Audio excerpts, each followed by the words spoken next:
হয়ে যায় তখন কিন্তু এই জায়গাগুলোতে আপনারা আসতে পারবেন না।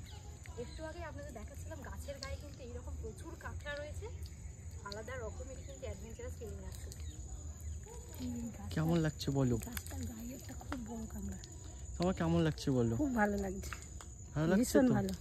দিদি তোমার কেমন লাগছে বলো? অসাধারণ, শুধু কি মানে অসাধারণ? শুধু ভাষায় বর্ণনা করতে পারবো না। মানে এই জায়গাটায় দাঁড়িয়ে রয়েছি একটা আলাদাই, মানে কষ্ট হচ্ছে না? কষ্ট অবশ্যই হচ্ছে, দেখতেই এই পাচ্ছেন। কাদায় একদম পুরো এই এই যে সুন্দর ড্রেস শ্বাসমূলগুলো, পরে এসে হ্যাঁ, এরকম ভাবে অবশ্যই এই যে শ্বাসমূলগুলো একটু পায়ে লাগছে একদম, সেটা হচ্ছে ট্রু ফিলিং। বাট আনন্দ আলাদা লেভেলেই হচ্ছে। মানে ছোটবেলায় ডিসকভারি চ্যানেলে বিয়ার গ্রিলসকে দেখতাম, বিয়ার গ্রিলসের ফ্যান ছিলাম, ভেবেছিলাম যে জঙ্গলের মাঝখানে এইরকম ভাবে আসবো কোনো একদিন। আজকে সেই স্বপ্ন পূরণ হয়ে গিয়েছে। কোনো একদিন আফ্রিকা জঙ্গলে যাওয়ার ইচ্ছা আছে তো? আপাতত আফ্রিকায় তো যাওয়ার ইচ্ছা রয়েছে, বাট আমাদের ভারতবর্ষ কম কিছু নয়, এটা ছোট্ট অ্যামাজন বলা চলে। দিদি কিন্তু হেঁটে হেঁটেছি ও মাথা থেকে এই মাথা পর্যন্ত চলে এসছে। আর ড্রেসের অবস্থা দেখো কি করেছে, মানে কাদায় পুরো একদম ভর্তি করে ফেলেছে ড্রেসে।